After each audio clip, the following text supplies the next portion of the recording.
Subscribe कीजिए हमारे channel exam मंथन 24/7 को और बेल आइकन दबाना ना भूलें, जिससे आपको हमारी सभी वीडियोस की नोटिफिकेशन मिलती रहे। हेलो स्टूडेंट, मैं विकास आप सभी का एग्जाम मंथन पर स्वागत करता हूं। जो आज का हमारा टॉपिक है वो है गुप्त वंश। ठीक है ना। आज हम पढ़ेंगे गुप्त वंश, उसके बाद हम पढ़ेंगे गुप्तोत्तर वंश, फिर मौर्य वंश, फिर मौर्योत्तर वंश। ठीक है ना। उसके बाद हम दक्षिण भारत का इतिहास, संगम, चोल, चेल, पांड्य, इन सभी पर बात करेंगे आने वाले लेक्चर्स के अंतर्गत। फिर हमारी जो एंशियंट इंडिया है वो लगभग खत्म की ओर चली जाएगी, मतलब लगभग हमारी जो हमारा गुप्त है, गुप्तोत्तर काल है, मौर्य मौर्योत्तर काल है, इसे कंप्लीट करने के बाद लगभग हमारी 70% एंशियंट इंडिया कंप्लीट हो जाएगी। बची 30% उसे हम उसके बाद कवर करेंगे। ठीक है।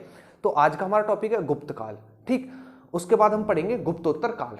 तो आज हम देखेंगे कि गुप्त काल से किस प्रकार प्रीवियस ईयर क्वेश्चन पूछे गए हैं। ठीक है। साथ ही साथ इससे हम क्या क्या जानकारी इकट्ठी कर सकते हैं गुप्त काल से संबंधित। ठीक है। साथ के साथ जो बोर्ड पर लिखा हुआ है वो सभी प्रीवियस ईयर पूछा गया है, तो आप वीडियो को एंड तक देखना। जो बोर्ड पर लिखा गया है उसे तो सुनना ही, साथ ही साथ जो मैं बोलूं उसे भी ध्यान से सुनना है, क्योंकि बोर्ड पर जो लिखा गया है वो 100% एग्जाम में टोटल पूछा हुआ है। और साथ के साथ मैं कुछ एक्स्ट्रा बताता चलूंगा, ठीक, जो एग्जाम में पूछा जा सकता है। तो आइए आज का टॉपिक शुरू करते हैं, जिसका नाम है गुप्त वंश या फिर गुप्त काल। गुप्त काल में सबसे पहले हम पढ़ते हैं पहला राजा कौन हुआ। तो वो सबसे पहले पढ़ते हैं हम राजधानी क्या थी। तो गुप्तों की जो राजधानी थी वो थी पाटलिपुत्र। क्या थी? पाटलिपुत्र गुप्तों की राजधानी थी। बात करें सामंत, यानी ये किसके सामंत थे? ये कुषाणों के सामंत थे। किसके? कुषाणों के सामंत थे गुप्त। सामंत का मतलब है कि इनसे पहले किसका शासन रहा, मतलब कहने का मतलब यह है कि गुप्तों से पहले जिसका शासन रहा ये उनके सामंत रहे, ये उनके सामंत रहे। तो गुप्तों से पहले कुषाणों का शासन रहा, इसीलिए गुप्त जो थे वो कुषाणों के सामंत थे, यानी कुषाणों के बाद उन्होंने राज करना भारत पे शुरू किया। ठीक। नेक्स्ट हम देखते हैं, सबसे पहला राजा देखते हैं तो वो है श्रीगुप्त। कौन? श्रीगुप्त। श्रीगुप्त ने गुप्त वंश की स्थापना की थी।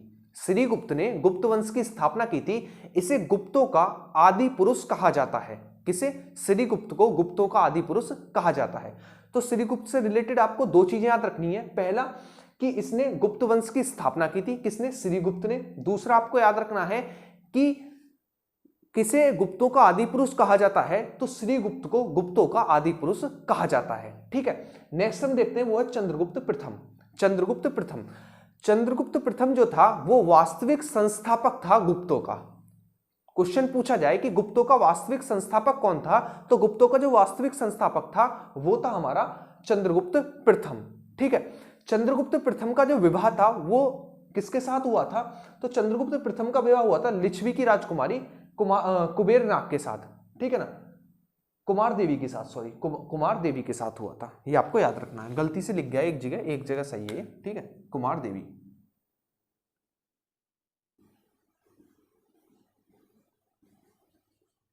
ठीक है। तो किसके साथ हुआ था? तो चंद्रगुप्त प्रथम का विवाह लिच्छवी की राजधानी, लिच्छवी की राजकुमारी कुमार देवी के साथ हुआ था। कुमार देवी के साथ हुआ था। चंद्रगुप्त प्रथम ने 319 एडी में, किसमें? 319 एडी में किसकी स्थापना की थी? तो गुप्त संवत की स्थापना की थी। किसकी? गुप्त संवत की स्थापना की थी। नेक्स्ट हम बात करें कि इसकी जो पत्नी थी कुमार देवी, उसने सारनाथ में जिन चक्र विहार की स्थापना की थी। किसकी? जिन चक्र विहार। विहार क्या होते थे? जो हमारे बौद्ध धर्म के लोग होते थे वो विहारों में आकर ठहरते थे। जैसे कि आज के समय पर धर्मशालाएं होती हैं, उसी प्रकार जहां पर बौद्ध धर्म के लोग ठहरते थे, रुकते थे, विश्राम करते थे, उन्हें विहार कहा जाता था। क्या कहा जाता था? विहार कहा जाता था। तो चंद्रगुप्त प्रथम की पत्नी कुमार देवी, चंद्रगुप्त प्रथम की पत्नी कुमार देवी ने कहां पर स्थापना कराई थी? तो सारनाथ में। किसकी स्थापना कराई थी? तो जिन चक्र विहार। जिन चक्र विहार। तो पूछा जाएगा कि जिन चक्र विहार की स्थापना किसने कराई थी? तो कुमार देवी ने कराई थी। कुमार देवी किसकी पत्नी थी? तो कुमार देवी चंद्रगुप्त प्रथम की पत्नी थी। और कुमार देवी कहां की रानी थी? तो कुमार देवी लिच्छवी की राजकुमारी थी। लिच्छवी की राजकुमारी थी। ठीक है। उसके बाद हम बात करते हैं समुद्रगुप्त, समुद्रगुप्त पर। समुद्रगुप्त, ठीक है ना, समुद्रगुप्त जो था, चंद्रगुप्त प्रथम ने अपने जिंदा रहते समय ही समुद्रगुप्त को राजा घोषित कर दिया था। समुद्रगुप्त को राजा घोषित कर दिया था। यानी जब चंद्रगुप्त प्रथम का शासन था, उसी समय पर चंद्रगुप्त प्रथम ने यह कह दिया था कि अगला राजा समुद्रगुप्त होगा। अगला राजा कौन होगा? समुद्रगुप्त होगा। तो चंद्रगुप्त प्रथम ने अपने जिंदा रहते ही समुद्रगुप्त को राजा घोषित कर दिया था। ये आपको याद रखना है। दूसरी चीज आपको याद रखनी है कि यह वीणा बजाता था। कौन? समुद्रगुप्त जो था वह वीणा बजाता था, इसी कारण इसका नाम देखने को मिलता है कविराज। कविराज इसका नाम देखने को मिलता है। तो आपको याद रखना है समुद्रगुप्त वीणा बजाता था, इसीलिए इसका नाम कविराज देखने को मिलता है। कविराज देखने को मिलता है। सेकंड आपको याद रखना है, इसे चंद्र प्रकाश भी कहा जाता है। क्या कहा जाता है? चंद्र प्रकाश भी कहा जाता है समुद्रगुप्त को। एक और नाम आपको याद रखना है, इसे धर्म का प्राचीर भी कहा जाता है। धर्म का प्राचीर भी कहा जाता है। एक और नाम याद रखना है, इसे भारत का नेपोलियन कहा जाता है। भारत का नेपोलियन कहा जाता है। तो इसका मतलब इसके आपको 4 नाम देखने को मिले। पहला, वीणा बजाता था, इसीलिए इसका नाम पड़ा कविराज। दूसरा, इसे धर्म का प्राचीर कहा गया। तीसरा, इसे कविराज कहा गया, धर्म का प्राचीर कहा गया, भारत का नेपोलियन कहा गया और चंद्र प्रकाश कहा गया। 4 नाम आपको याद रखने हैं समुद्रगुप्त से संबंधित। समुद्रगुप्त ने 5 अश्वमेध यज्ञ कराए थे। कितने? 5 अश्वमेध यज्ञ कराए थे। और अश्वमेध यज्ञ कराने के बाद उसने कुछ उपाधियां धारण की, जैसे कि अश्वमेध पराक्रम, अश्वमेध पराक्रम, व्याघ पराक्रम और अप्रति रथ। ठीक है, 3 उपाधियां याद रखनी है आपको। अश्वमेध पराक्रम, 5 अश्वमेध यज्ञ कराने के बाद इसने जो उपाधियां धारण की वो समझिए आप।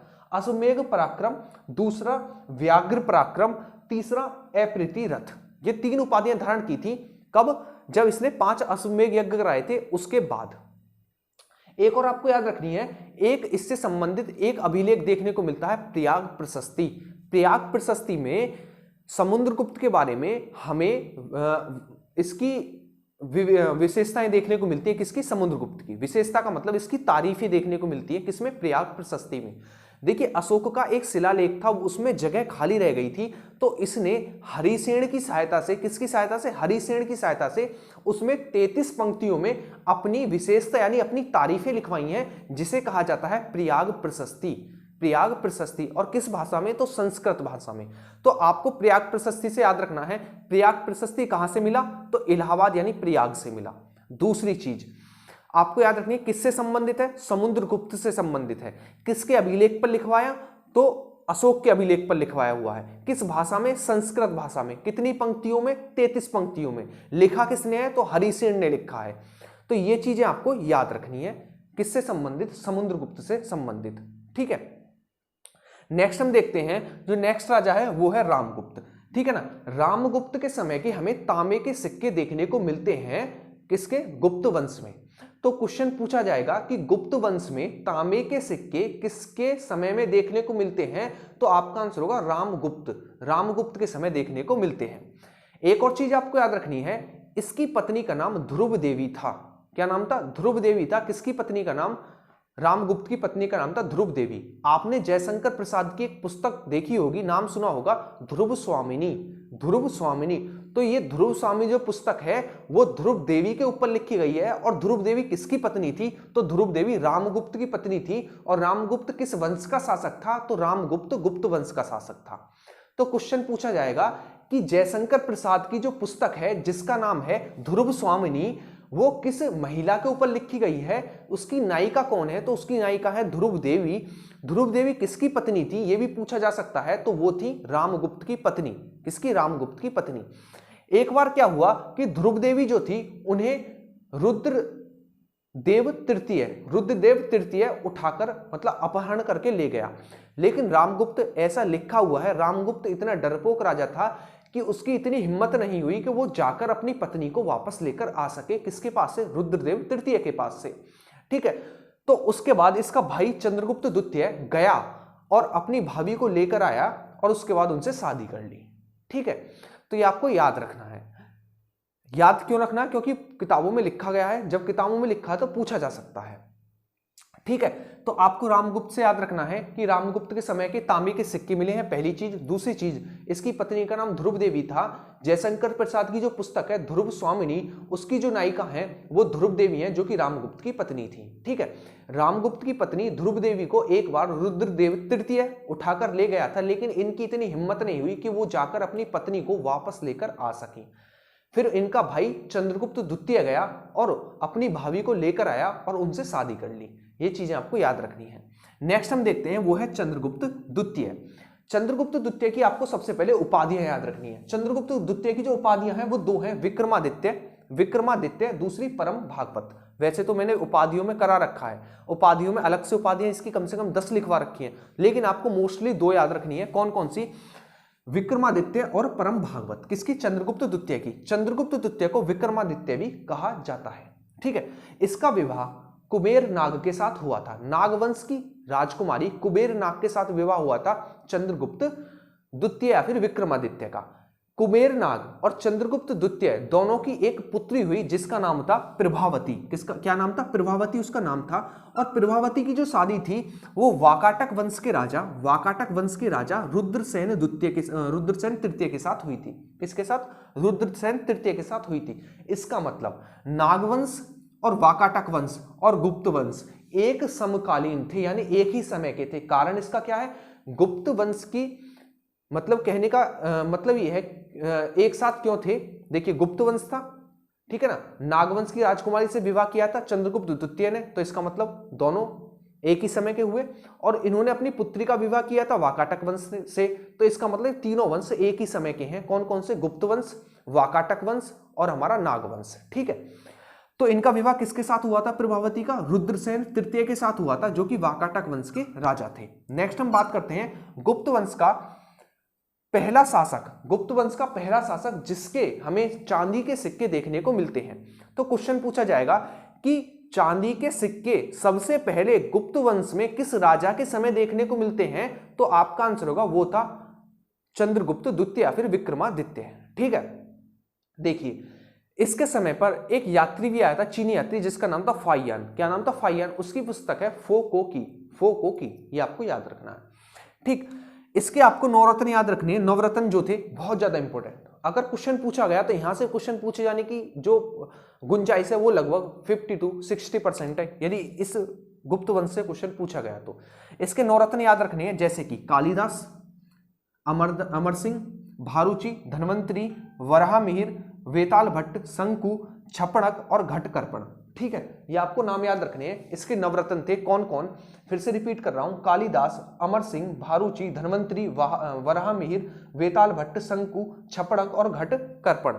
ये आपको 9 रत्न याद रखने हैं। किसके? चंद्रगुप्त द्वितीय या फिर विक्रमादित्य के। तो क्वेश्चन पूछा जाएगा धन्वंतरी, भारूची, अमर सिंह, कालिदास, ये किसके दरबारी थे? तो आपका आंसर होगा ये थे हमारे चंद्रगुप्त द्वितीय या फिर विक्रमादित्य के दरबारी।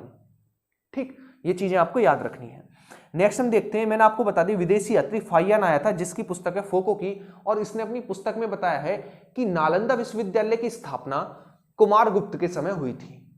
नालंदा विश्वविद्यालय की स्थापना कुमारगुप्त के समय हुई थी, ऐसा बताया है फाइयान की पुस्तक फोको की में।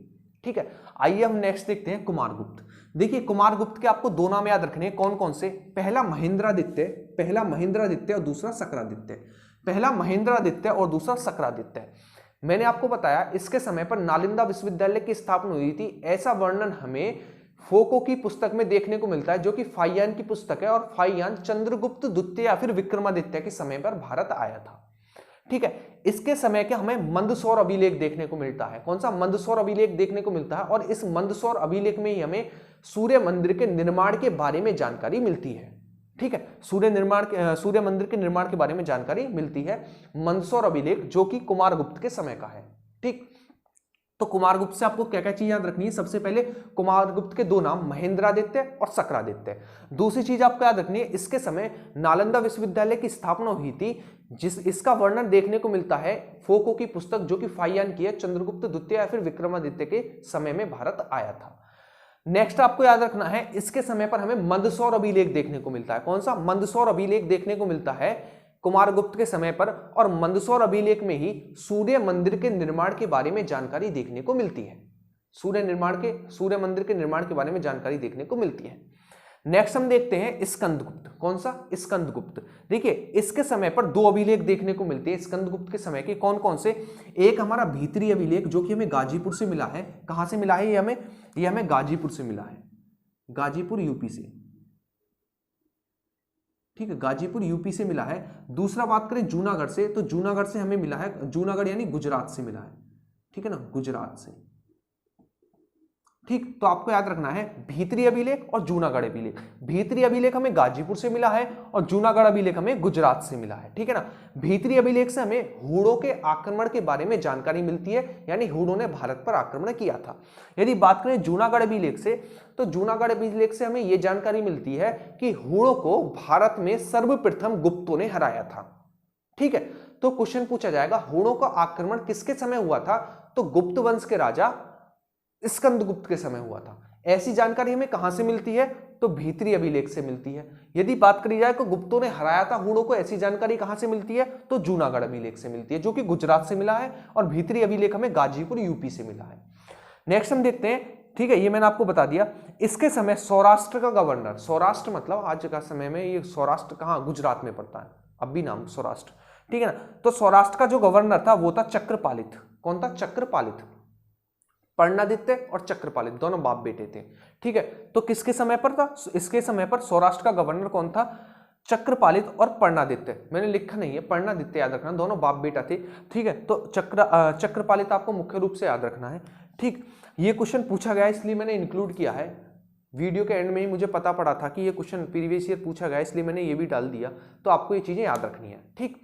तो ये थी हमारी गुप्त वंश से जानकारी कि गुप्त वंश किस प्रकार, इससे क्या क्या पूछा जा सकता था, और बोर्ड पर जो लिखा गया सब कुछ पूछा गया है, ठीक है। तो एक बार हम दोबारा से देख लेते हैं।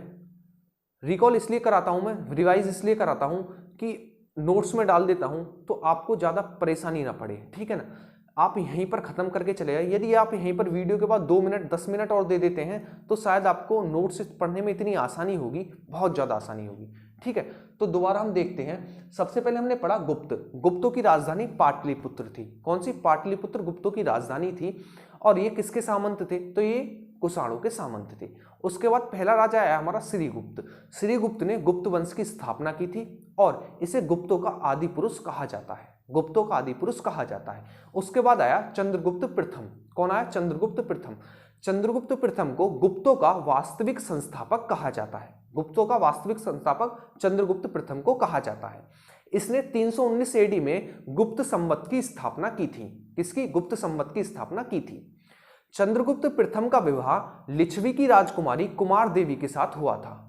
किसके साथ हुआ था, कुमार देवी के साथ हुआ था। चंद्रगुप्त प्रथम का विवाह लिच्छवी की राजकुमारी, लिच्छवी की राजकुमारी जो कुमार देवी थी, इन्होंने सारनाथ में जिन चक्र विहार की स्थापना कराई थी। किसकी, जिन चक्र विहार की स्थापना कराई थी, ये आपको याद रखनी है। उसके बाद समुद्रगुप्त, ठीक है ना। समुद्रगुप्त, चंद्रगुप्त ने अपने जिंदा रहते समय ही समुद्रगुप्त को राजा घोषित कर दिया था। दूसरी चीज आपको याद रखनी है, ये वीणा बजाता था। क्या बजाता था, वीणा बजाता था, इसीलिए इसे कहा जाता है कवि राज। क्या कहा जाता है, कवि राज कहा जाता है। इसे भारत का नेपोलियन कहा जाता है, इसे धर्म का प्राचीर कहा जाता है, ठीक है ना। इसे चंद्र प्रकाश कहा जाता है, ठीक। इसने 5 अश्वमेघ यज्ञ कराए थे और उसके बाद कुछ उपाधियां धारण की थी, जैसे अश्वमेघ पराक्रम, अश्वमेघ पराक्रम, दूसरी व्याघ्र पराक्रम, तीसरी अप्रीति रथ, 3 उपाधियां धारण की थी, ठीक है। प्रयाग प्रशस्ति, जो कि अशोक के अभिलेख पर इसने खाली जगह पर लिखवाया है अपनी तारीफें हरिसेन की सहायता से 33 पंक्तियों में संस्कृत भाषा में, वो किससे संबंधित है, तो समुद्रगुप्त से संबंधित है, ठीक है। उसके बाद हमने देखा नेक्स्ट रामगुप्त। तो इसके समय के हमें तांबे के सिक्के देखने को मिलते हैं। इसकी पत्नी का नाम ध्रुव देवी था। जो जयशंकर प्रसाद की पुस्तक है ध्रुव स्वामिनी, उसकी जो नायिका है वो ध्रुव देवी है, जो कि रामगुप्त की पत्नी थी, ठीक है। इसकी पत्नी को रुद्रदेव तृतीय उठाकर ले गया था, लेकिन ये उसे छुड़ाने नहीं गए थे। उसके बाद चंद्रगुप्त द्वितीय गया और छुड़ाकर लेकर आकर उनसे शादी कर ली। उसके बाद आते हैं चंद्रगुप्त द्वितीय। चंद्रगुप्त द्वितीय की आपको मुख्य रूप से 2 उपाधियां याद रखनी है, विक्रमादित्य और परम भागवत। विक्रमादित्य और परम भागवत, ठीक है। इसका विवाह जो हुआ था नागवंश की राजकुमारी कुबेर नाग के साथ हुआ था। कुबेर नाग और चंद्रगुप्त द्वितीय यानी विक्रमादित्य की एक पुत्री हुई जिसका नाम था प्रभावती। प्रभावती का विवाह जो हुआ था वो हुआ था वाकाटक वंश के राजा रुद्रसेन तृतीय। वाकाटक वंश के राजा रुद्रसेन तृतीय के साथ हुआ था प्रभावती का विवाह। उसके बाद एकमात्र गुप्तों का ऐसा राजा जिसके समय के हमें चांदी के सिक्के देखने को मिलते हैं वो था हमारा चंद्रगुप्त द्वितीय, ठीक है। इसके समय के आपको नौरत्न याद रखने हैं, कालिदास, अमर सिंह, भारूची, धन्वंतरी, वराहमिहिर, वेताल भट्ट, शंकु, छपड़क, घटकर्पण। ठीक है, ये आपको याद रखने हैं नवरत्न। यदि बात करें इसके समय पर, तो इसके समय पर एक विदेशी यात्री आया था जिसका नाम था फाइयान, जिसकी पुस्तक है फोको की। नेक्स्ट हमने मूव किया किसके ऊपर, कुमारगुप्त के ऊपर। कुमारगुप्त की आपको 2 उपाधियां याद रखनी है, महेंद्रादित्य और शक्रादित्य। कौन कौन सी, महेंद्रादित्य और शक्रादित्य।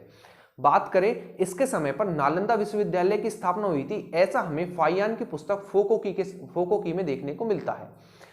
इसके समय का हमें एक अभिलेख देखने को मिलता है जिसका नाम है मंदसौर अभिलेख। कौन सा, मंदसौर अभिलेख। मंदसौर अभिलेख से हमें एक जानकारी मिलती है, सूर्य मंदिर के निर्माण के बारे में जानकारी हमें मंदसौर अभिलेख से देखने को मिलती है। ठीक, उसके बाद हम बात करते हैं स्कंदगुप्त।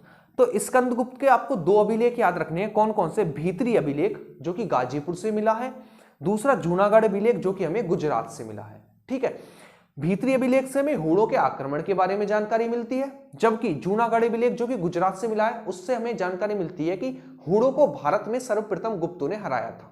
ठीक है, तो इसका मतलब हूणों का आक्रमण किसके समय हुआ, स्कंदगुप्त के समय हुआ। ठीक है, इसके समय पर सौराष्ट्र का गवर्नर चक्रपालित और पर्णादित्य दोनों बाप बेटे थे। ठीक, तो ये था हमारा गुप्त वंश। उम्मीद करता हूं कि आपको समझ में आया होगा। ठीक है, क्योंकि मैंने बड़े अच्छे से सोल्व करके बोर्ड पर लिखा है, ऐसा नहीं है आपको कंफ्यूजन पैदा हो। ठीक है, अब गुप्त वंश हम पढ़ेंगे, गुप्तोत्तर वंश, और उसके बाद एक वीडियो आएगी गुप्त वंश और गुप्तोत्तर वंश के बारे में जो हमारा शेष बच जाता है। शेष का मतलब जैसे कि अर्थव्यवस्था, ठीक है, सिक्के, ठीक, खेती, प्रशासन, इन चीजों पर बात करेंगे हम गुप्त वंश और गुप्तोत्तर वंश के खत्म होने के बाद। एक वीडियो इनके लिए सेपरेट, यानी एक वंश हमारा 3 वीडियो में कंप्लीट होगा। ठीक है, तो आपको अच्छे से रिवीजन करना है। पहली बात, वीडियो को कंप्लीट देखा होगा, जब तक देखा तो कंप्लीट देखा हो, जिन्होंने पहले छोड़ दिया वो कंप्लीट देख लिया करें वीडियो को। तीसरी बात, अगर वीडियो अच्छी लगे तो उसे लाइक करना, कमेंट करके बताना वीडियो कैसी थी। ठीक है, नेक्स्ट वीडियो में हम मिलेंगे, तो उससे पहले आपको रिवीजन कर लेना है। इसके नोट्स मैं तुरंत डाल दूंगा टेलीग्राम चैनल पर, तो आप डाउनलोड करके पढ़ सकते हैं आसानी से। वीडियो को 1 से 2 बार देख लेना, सब कुछ क्लियर हो जाएगा बड़ी आसानी से, और जहां तक है अभी क्लियर हो गया होगा। ठीक है, तो मिलेंगे अपनी नेक्स्ट वीडियो में। अगर वीडियो पसंद आई तो उसे लाइक कर देना, कमेंट करके बताना कि वीडियो कैसी थी। ठीक है, तो थैंक यू। जब तक अच्छे से कीजिए रिवीजन, जब मैं नेक्स्ट वीडियो लेकर आऊँ तो आपका अच्छे से रिवीजन होना चाहिए जो मैंने अब तक पढ़ाया है। Thank you.